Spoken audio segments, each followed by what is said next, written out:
Muito boa noite, minha gente. Boa noite às pessoas que aqui estão entrando.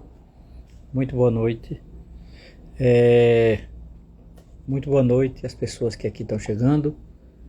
Eu sigo com uma série de lives formativa, né? Que eu tenho feito. Muito boa noite, Plínio. Grande abraço. Aí da Bahia, de Paulo Afonso. Muito boa noite.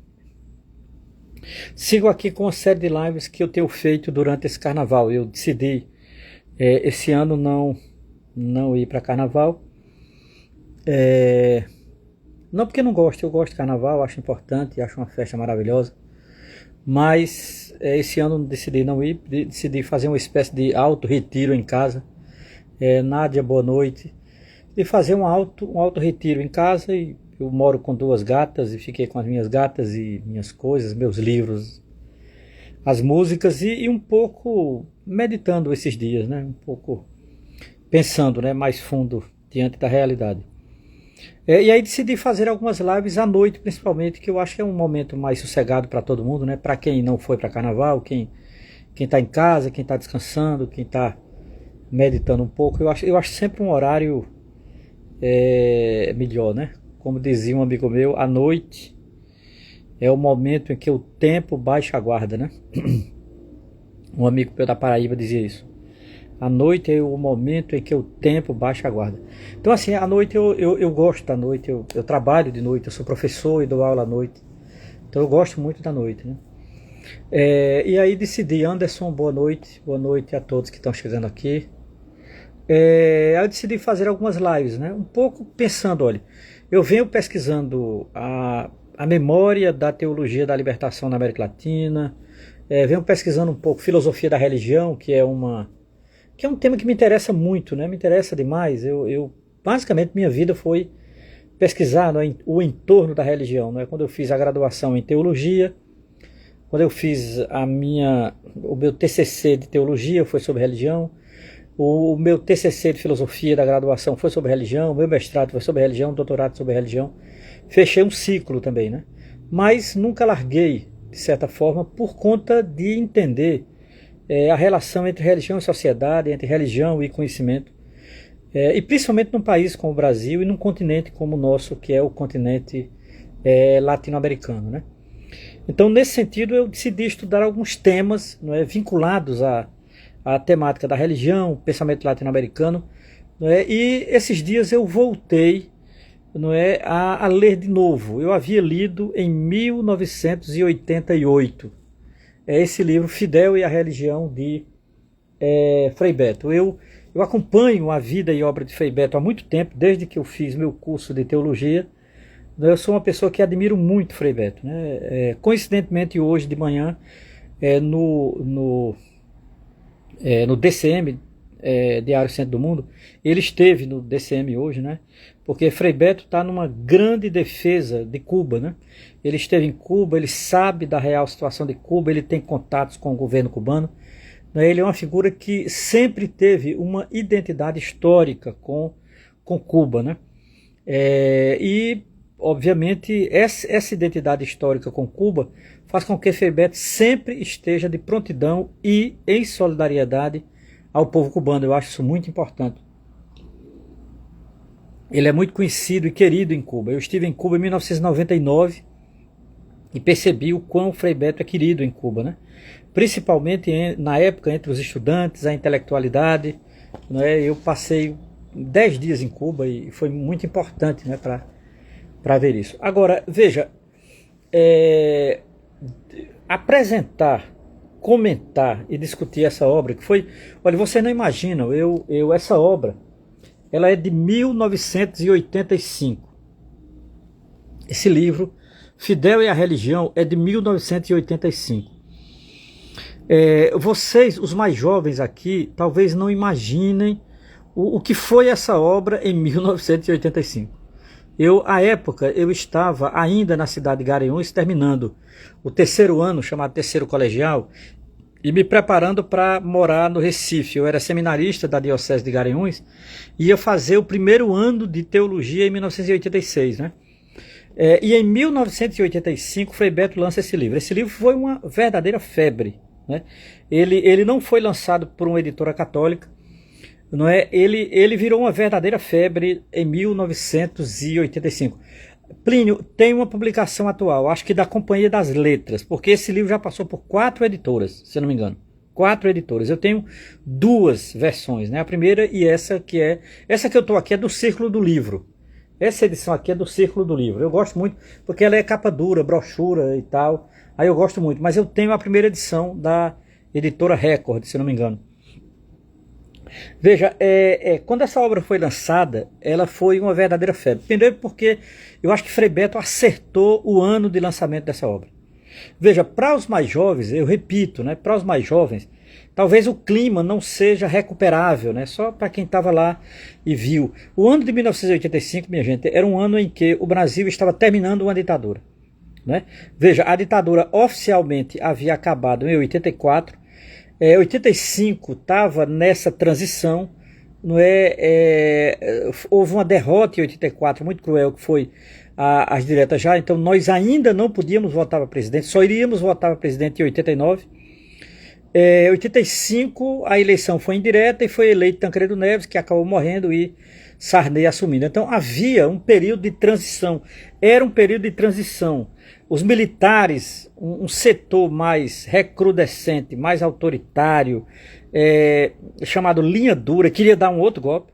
Então assim, 84 e 85 foi um ano de incerteza e ao mesmo tempo um ano de mobilização popular. A minha cidade, que sempre foi uma cidade muito conservadora, eu nasci na cidade de Garanhuns, morei toda a minha adolescência na cidade de Garanhuns, saí para estudar no Recife. Garanhuns, por exemplo, que é uma cidade muito conservadora, fez um ato público em 85, uma coisa inédita na minha vida.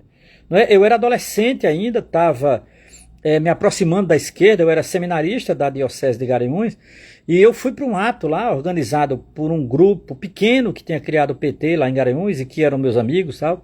E eu fui para esse ato, a gente foi para o ato com medo, porque havia rumores de que o exército, porque Garanhuns tem um exército, né, chamado 71BI, o 71º Batalhão de Infantaria de Pernambuco está lá em Garanhuns, sediado em Garanhuns. Então havia uma história de que o exército invadia. Olha, era uma loucura, você não imagina o que era viver 1984, 1985, 1986. Em 86 eu fui para o Recife, morar no Recife, fazer o primeiro ano de teologia, e esse livro tinha sido lançado em 85, e veja bem, como o Frei Beto era um religioso, era um frade católico dominicano, esse livro era muito divulgado na igreja. É bom que se entendam uma coisa, quem está aqui. A igreja de 85 não é a mesma de hoje, né? A igreja católica romana de 1985 não é a mesma de hoje. Eu estava numa diocese bem à esquerda, o bispo era um homem muito sério, chamado Dom Tiago Póstuma. Dom Helder estava no seu último ano na Arquidiocese de Recife e Olinda. Então assim, em 86, esse livro teve um lançamento grande numa livraria de Recife, chamada Livro 7, né, que ficava na rua 7 de Setembro, no Recife, quase no centro do Recife, próximo à rua, Avenida Conde da Boa Vista. Esse livro foi lançado lá, eu fui para o lançamento, foi a primeira vez que eu vi Frei Beto na minha vida, ele bem jovem, olha, imagine, isso era 1985, Frei Beto aí na casa dos 40 anos, ele fez uma palestra maravilhosa, né, sobre esse livro, ele já tinha ido a Cuba várias vezes, acho que a primeira vez que Frei Beto foi a Cuba foi ainda nos anos 70, né, ele falou das vezes que foi a Cuba, falou de Fidel Castro, falou do que era o povo cubano, a religiosidade cubana, foi uma aula, na verdade foi uma aula para quem morava no Recife, para mim que estava começando meu curso de teologia, foi uma honra conhecer Frei Beto, escutar ele, não é? E outra coisa, ver muita gente de esquerda reunida num lugar só na cidade do Recife. Então, para mim, eu tenho uma relação de profundo afeto com esse livro, né? Uma relação de profundo afeto, uma relação que faz parte, não apenas da minha vida intelectual, né, da minha formação intelectual, mas faz parte também da minha formação política, faz parte também da nossa identidade latino-americana, minha gente. Olha, uma das coisas que esse livro me lembra sempre irá me lembrar, aqui está uma série de anotações que eu fiz meio mundo de anotações sobre esse livro. Se é uma coisa que esse livro é importante para nós, é esse sentimento de latinidade. Olha, foi pela primeira vez, foi exatamente lá que Frei Beto falou uma coisa que eu sempre repito, inclusive nas minhas aulas, aos meus amigos, aos lugares públicos que eu vou, né? Nós temos uma dívida com a América Latina. Nós somos um país muito colonizado.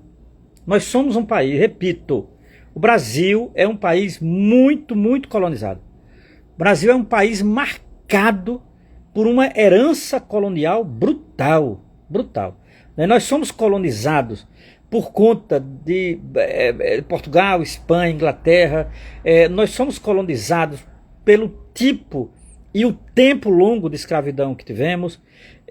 Nós somos colonizados, né, pela nossa alienação em relação à América Latina. Conhecemos ainda hoje, em pleno século XXI, muito pouco a América Latina. Conhecemos nada de América Central, conhecemos nada de Caribe, conhecemos quase nada da literatura, da poesia, do conto, do cinema latino-americano. É terrível. É uma coisa impressionante o nosso grau de herança colonizada. É uma coisa miserável isso. Então veja, esse livro, ele marca, digamos assim, a minha percepção do que era a América Latina através de Frei Beto, né? Frei Beto começa a palestra dele em 1986. O livro é de 85. Frei Beto lança o livro no Recife em 86, na Livro 7. E ele começa a palestra dele lembrando a gente de que somos latino-americanos. Apesar de falarmos português, né, e todo o restante da América Latina falar castelhano, mas nós somos latino-americanos. Então a primeira coisa que me chama a atenção desse livro e a minha relação de afeto com esse livro, Fidel e a Religião, é esse sentimento de latinidade, de sermos Caribe, de sermos América Central, de sermos americanos do Sul, sermos americanos. Então eu queria lembrar essa primeira coisa. A segunda coisa é que esse livro também será um marco em duas questões absolutamente fundamentais. Esse livro será um marco em duas questões fundamentais para quem se interessa por história latino-americana, para quem se interessa por filosofia latino-americana, para quem interessa por teoria social latino-americana e para quem se interessa principalmente sobre religião cristã na América Latina. Por essas quatro razões, esse livro é de uma importância abissal, de uma importância extraordinária, tal. Aí eu quero destacar aqui na live duas razões absolutamente fundamentais porque este livro de Frei Beto é de uma imensa importância, tá certo? Então veja, vamos lá. Duas razões. A primeira razão, nesse livro aqui, como vai dizer Breno Altman, como vai dizer uma série de pessoas que comentaram este livro, que leram esse livro, que divulgaram esse livro. Esse livro foi motivo de trabalho de mestrado, de trabalho de doutorado. Esse livro foi motivo de análise política, de análise de conjuntura. Esse livro de Frei Beto é, sem dúvida nenhuma, o livro mais importante dele. Mesmo que, antes desse livro, ele já havia publicado o famoso Batismo de Sangue, que é um grande livro sobre a ditadura no Brasil. Mas, do ponto de vista da importância de Frei Beto fora do Brasil, é Fidel e a Religião. Esse livro foi traduzido, ele foi escrito em português e depois em espanhol, e em espanhol ele circulou toda a América Latina. Ele tem até uma tradução japonesa, esse livro tem. Tem tradução para o inglês, para o francês, para o italiano, etc. Então, assim, é o livro que projetou internacionalmente Frei Beto, né? Então, assim, ele é, sem dúvida nenhuma, do ponto de vista da herança intelectual de Frei Beto, o seu livro mais importante. E olha que Frei Beto escreveu 80 livros, né? É muito livro, né? Eu estou com alguns aqui na mesa que eu gosto muito. Então, esse livro, ele é de uma importância, não é, absolutamente extraordinária. Então veja, agora quais são as duas razões que eu, Romero, destaco, trabalho, escrevo, que eu escrevi. Na verdade eu vou traduzir aqui, apresentar um pouco uma resenha que eu fiz desse livro há um tempo atrás, né? Então na verdade o que eu vou dizer aqui é fruto de uma resenha que eu escrevi há uns 10 anos atrás. Quando esse livro completou acho que 20 ou foi 30 anos, eu escrevi uma resenha sobre ele. E a minha resenha, ela é baseada em dois grandes pontos, né? Dois grandes pontos que é a maneira como eu, de certa forma, chego, não é, a esse livro, Fidel e a Religião de Frei Beto. Veja, quais são os dois grandes pilares desse livro. O primeiro pilar desse livro é uma coisa que me marca muito, que é a reavaliação da crítica marxista da religião. Primeira coisa.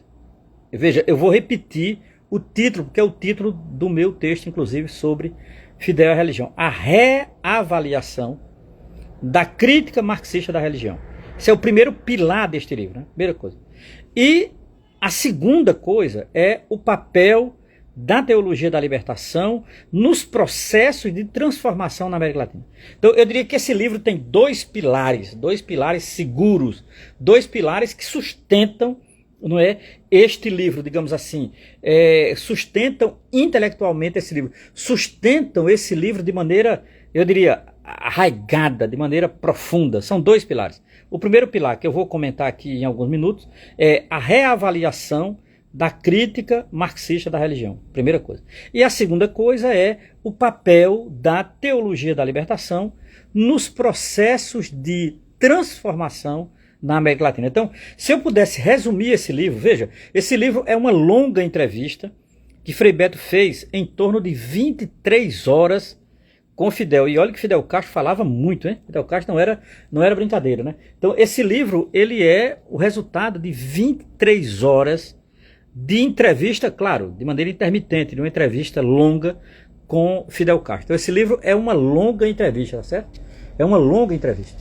Ora, esse livro, que é uma longa entrevista, publicado originalmente em 1985, no Brasil, que também foi lançado em Cuba paralelamente, esse livro ele está ancorado em dois pilares. Então, basicamente, a live de hoje é sobre esses dois pilares desse livro. O título da live de hoje é Fidel Castro, Frei Beto e a religião, tá certo? É o título da live.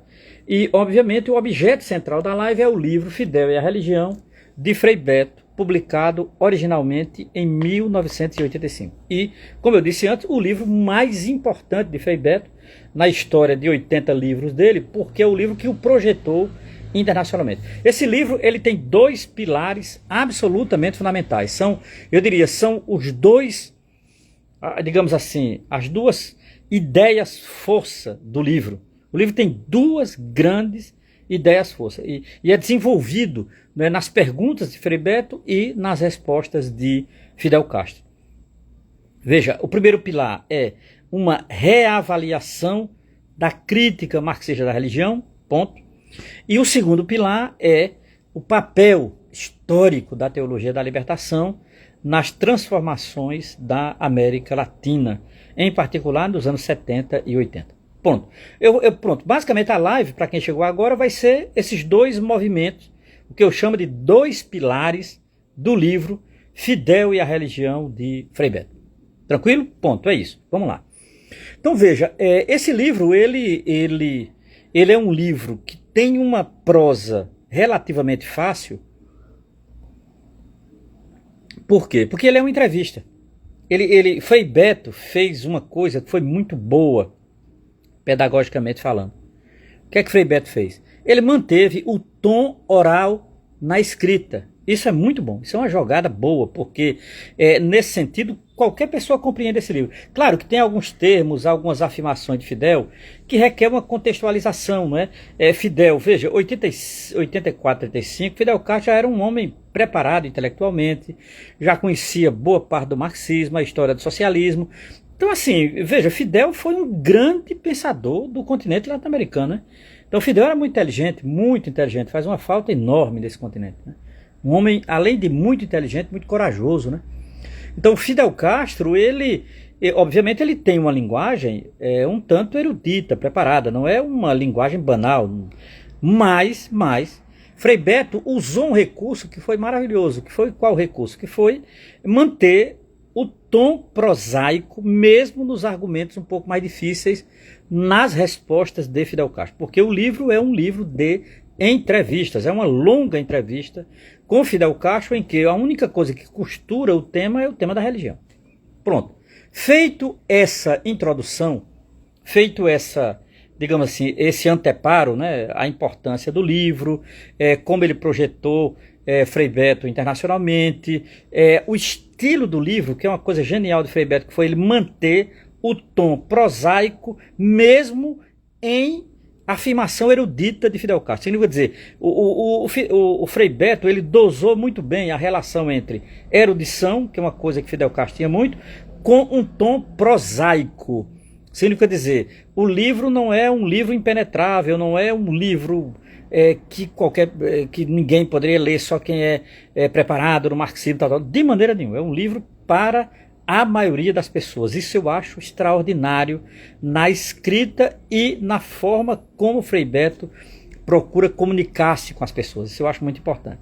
Então, feito esse anteparo inicial, eu agora quero entrar no que eu chamo de 2 pilares que sustentam, né, todo esse livro, que é uma longa entrevista de Frei Beto com Fidel Castro. Quais são os 2 pilares? O primeiro esse livro, ele tem nele uma reavaliação da crítica marxista da religião, e eu vou explicar isso, como isso ocorre neste livro, uma reavaliação da crítica marxista da religião, primeiro, e segundo, esse livro, ele revela o papel histórico da teologia da libertação nas transformações da América Latina dos anos 70 e 80. Pronto.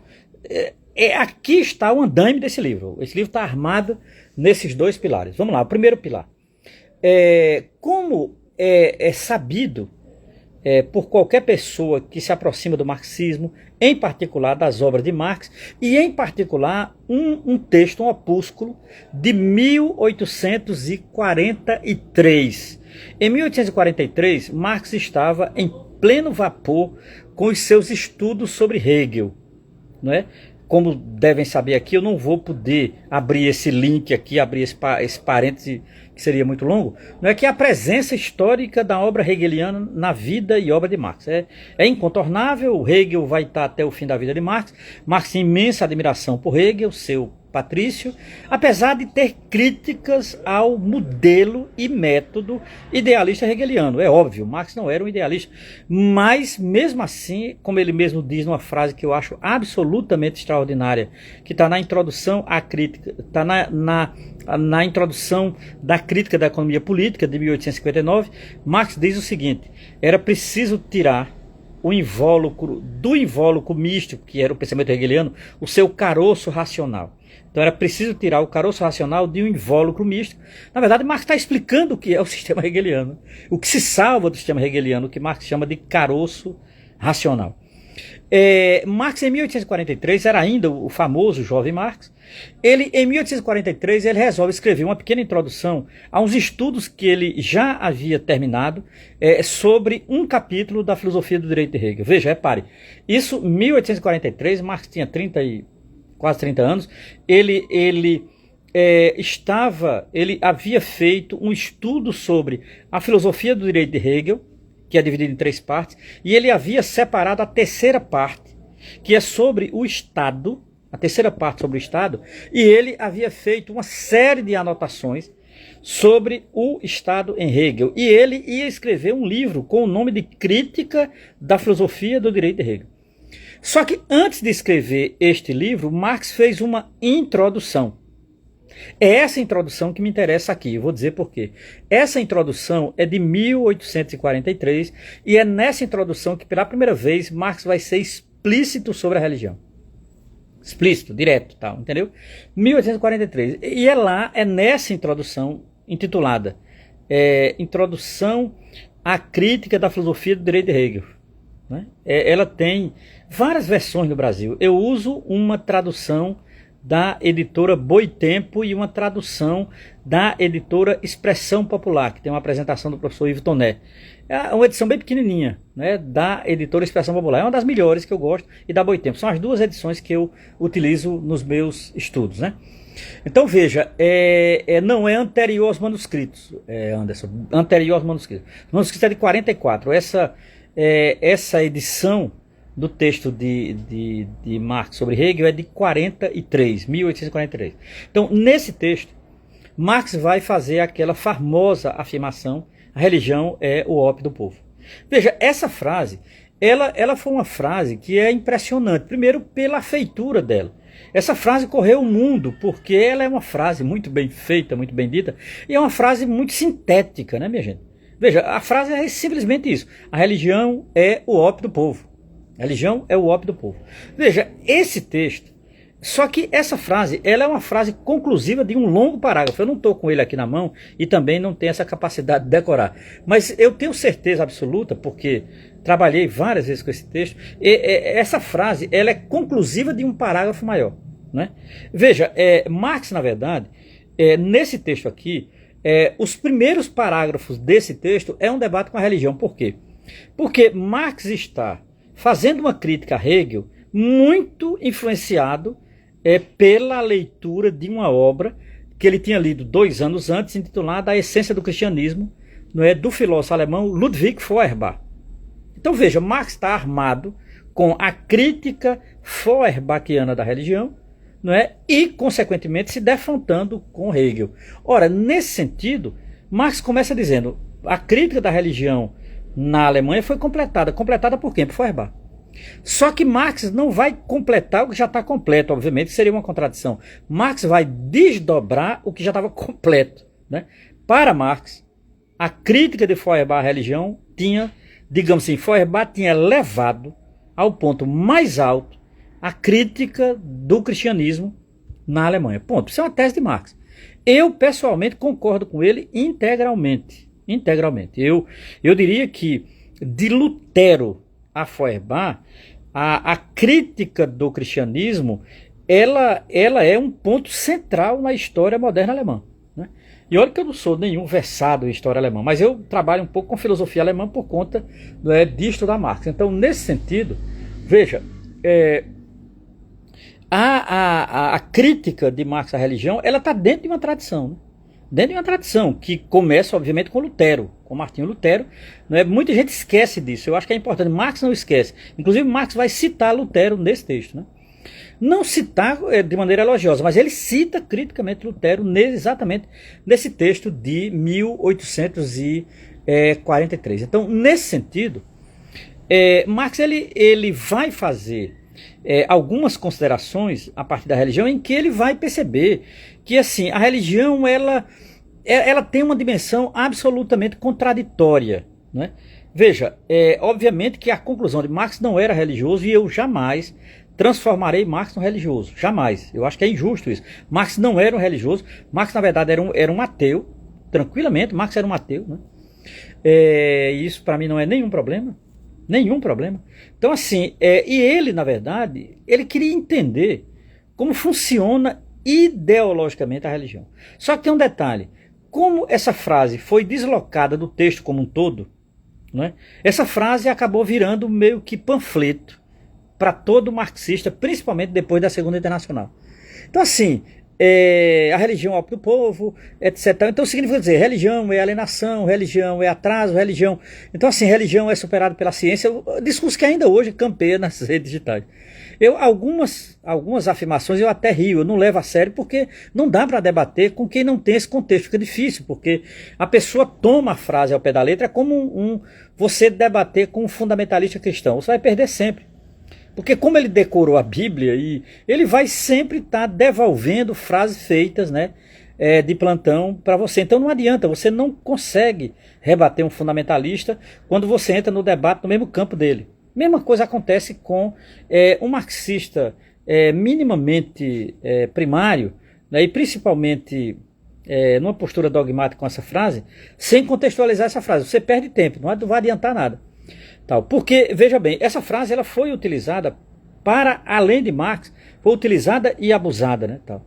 Só que o seguinte, o que é que marcou a tradição marxista? Marcou exatamente o sentido dessa frase imediato.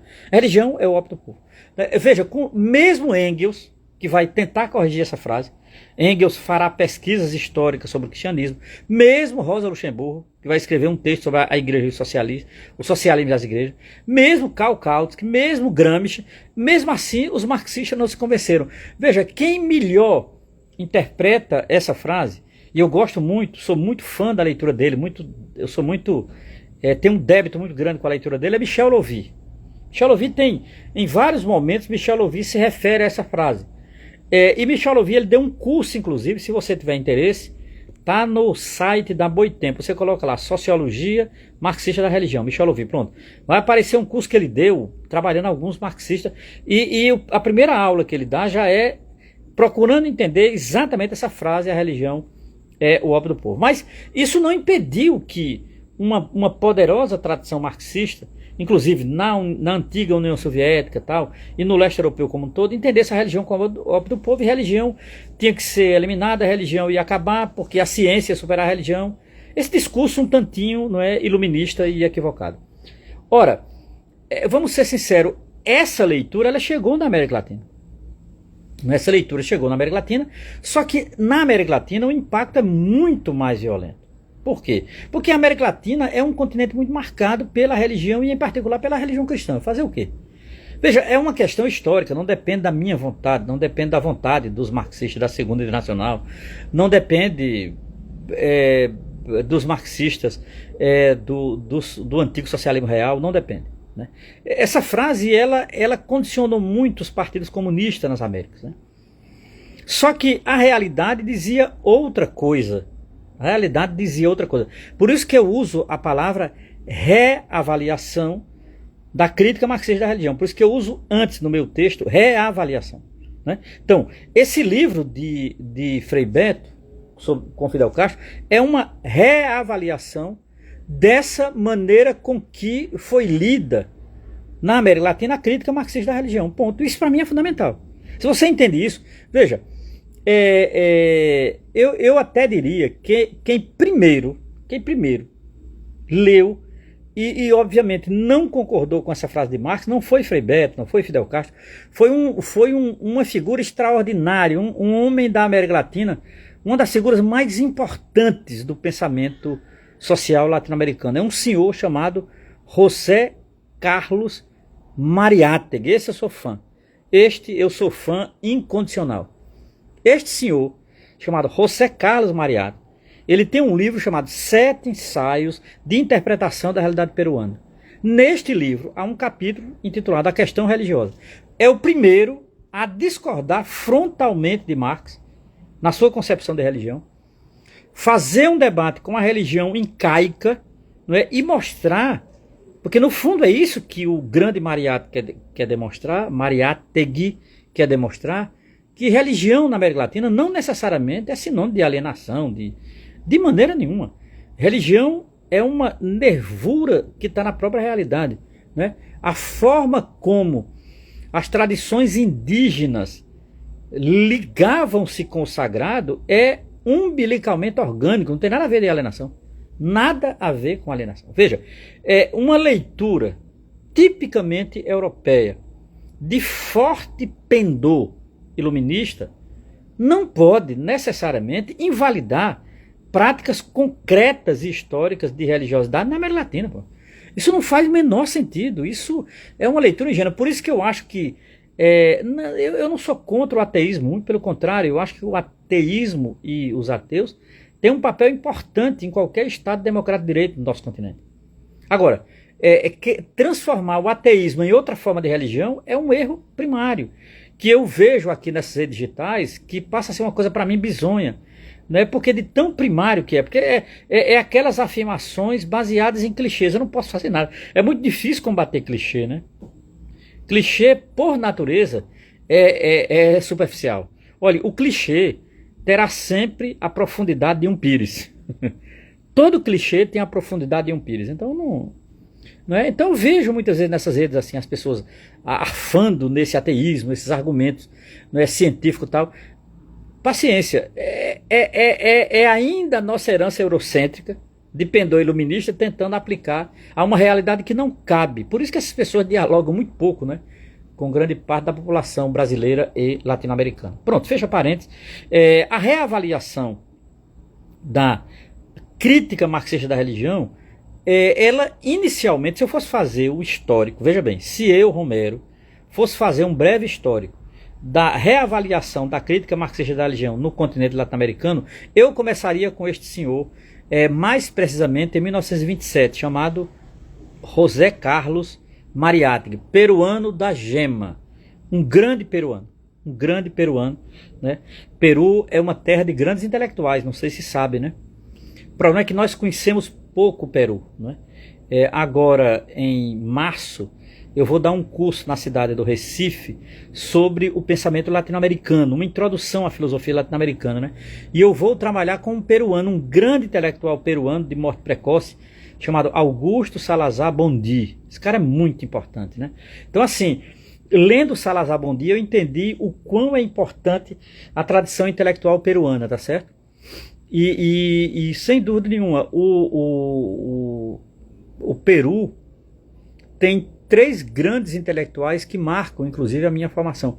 O primeiro é Mariátegui, e o maior de todos. Para mim, Mariátegui é uma das figuras mais importantes do pensamento social latino-americano, né? O segundo é Gustavo Gutiérrez, o grande teólogo, mentor, ideólogo da teologia da libertação. E depois, Augusto Salazar Bondy, né? Eu gosto muito de Salazar Bondy. É um grande filósofo. Pena, morreu nos anos 70, num acidente. Morreu relativamente jovem, era um grande intelectual, um leitor crítico da tradição europeia e, ao mesmo tempo, um homem que trouxe um debate nos anos 60 muito importante sobre se há ou não um pensamento latino-americano entre nós. Esse é um outro debate que eu pretendo fazer no Recife, agora em março, mas lembrando aqui, já que eu estou citando um peruano dos bons, que é Mariátegui, José Carlos Mariátegui. Eu recomendo, quem quiser confirmar ou não o que eu estou dizendo, quiser ver, né, atestar, eu recomendo o livro de Mariátegui, intitulado 7 Ensaios de Interpretação da Realidade Peruana. E você pode pular e ir lá para o terceiro capítulo, intitulado A Questão Religiosa. Então, Mariátegui, para mim, está na base dessa reavaliação da crítica marxista da religião no continente latino-americano. De Mariátegui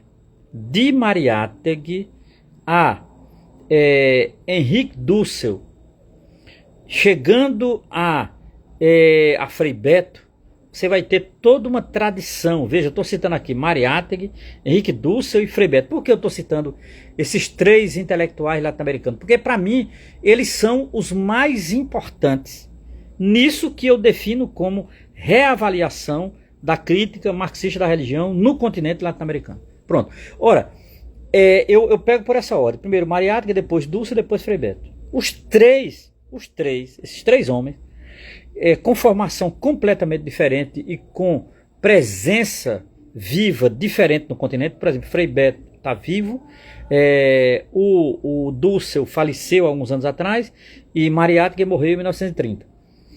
Esses três homens, só eles, claro que tiveram outros e outras também, tiveram também mulheres, né? Grandes intelectuais latino-americanas também.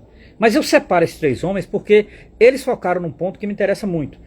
Todos são marxistas e ao mesmo tempo são críticos do marxismo no que diz respeito à crítica marxista da religião. Ponto. Isso me interessa demais. Não é? Olha, o Dussel tem um livro que é pena que não tenha ainda tradução no Brasil. Eu não entendo porque esse livro não foi traduzido ainda para o português, né? É um livro, acho que do final dos anos 90, né? Chamado As Metáforas Teológicas de Marx. Eu não entendo porque este livro não foi traduzido para o português ainda. Está entre os grandes livros deste filósofo argentino chamado Henrique Domingo Dussel. E depois Frei Beto. Só que Frei Beto ele vai fazer um artifício que eu acho maravilhoso. Dussel vai se defrontar com o pensamento de Marx. Mariátegui vai se defrontar com o pensamento de Marx.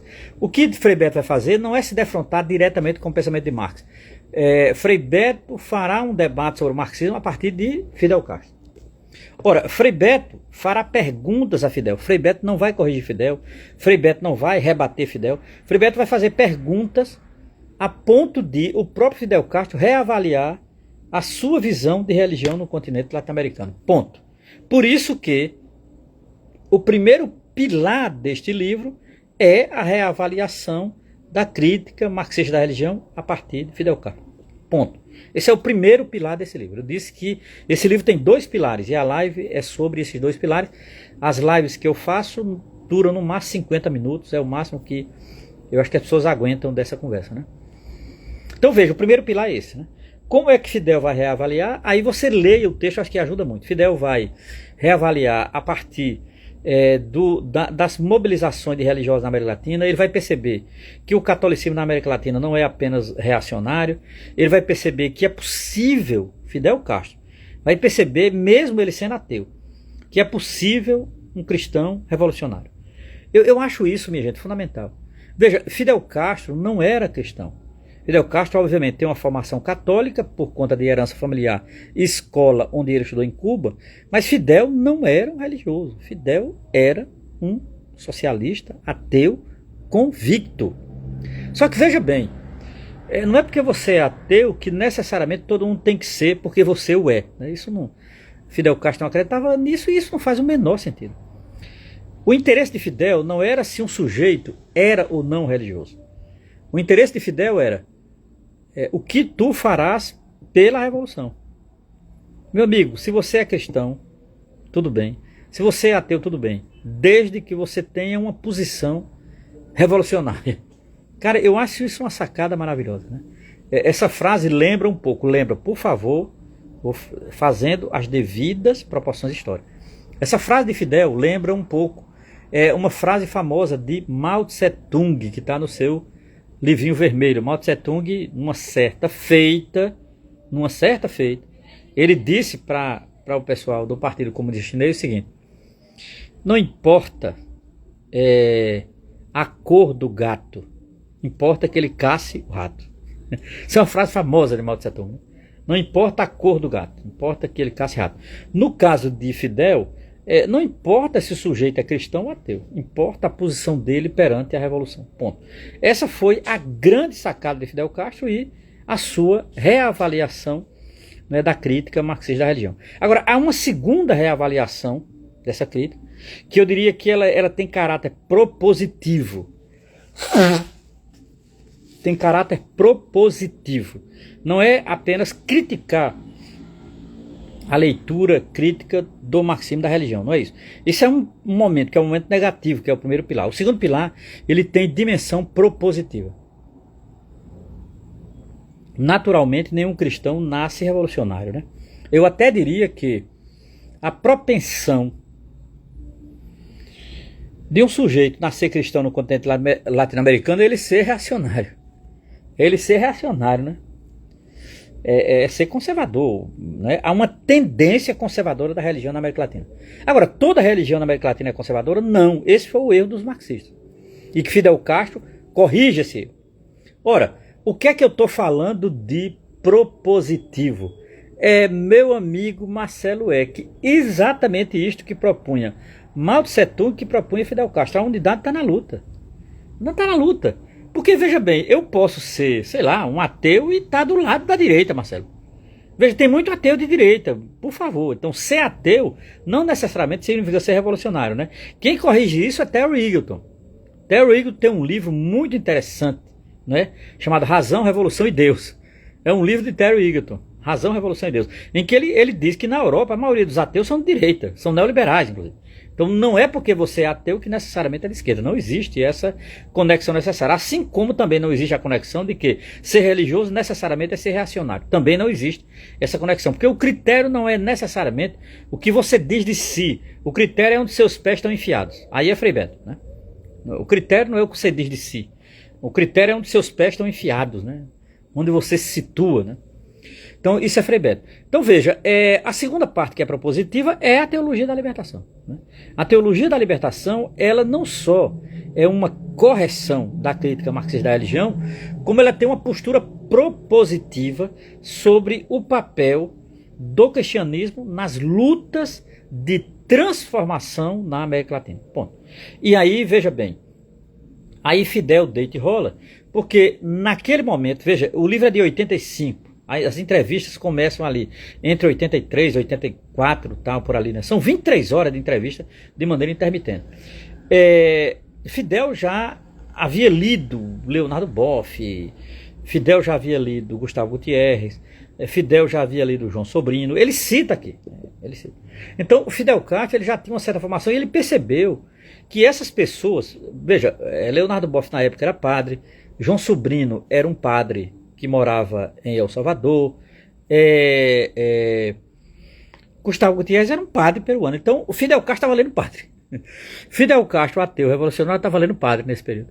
Né? E ele estava lendo esses padres não porque ele quisesse se tornar católico. Fidel Castro nunca se tornou católico. Ele estava lendo esses padres porque ele queria entender a América Latina e, em particular, o cristianismo na América Latina. Então, Fidel Castro era muito inteligente, muito esperto. Né? Era uma pessoa séria, né? Ele não estava querendo fazer do ateísmo uma religião. Ora, um homem que não tem religião não quer fazer do ateísmo religião, não faz sentido. Então, o que Fidel estava querendo, na verdade, era entender o continente latino-americano através da teologia da libertação. Que projeto maravilhoso esse de Fidel Castro. Né? É um projeto que eu admiro e acho que é um projeto que ainda tem imensa atualidade. Né? Você não conhece o continente latino-americano se não passar pela religião. Né? Não haverá revolução no continente latino-americano. Não haverá revolução no continente latino-americano que não passe também pela religião. Não adianta. Veja, não se muda de religião como se muda de roupa. Religião é cultura. Religião entranha na corporeidade. Religião não é apenas flatus voices. Religião não é apenas elaboração conceitual. Religião tem toda uma carga efetiva e afetiva na vida de um ser humano. Então isso não é brincadeira, né? O sujeito coloca o sentido da sua vida numa experiência religiosa, meu gente. Isso não é qualquer coisa.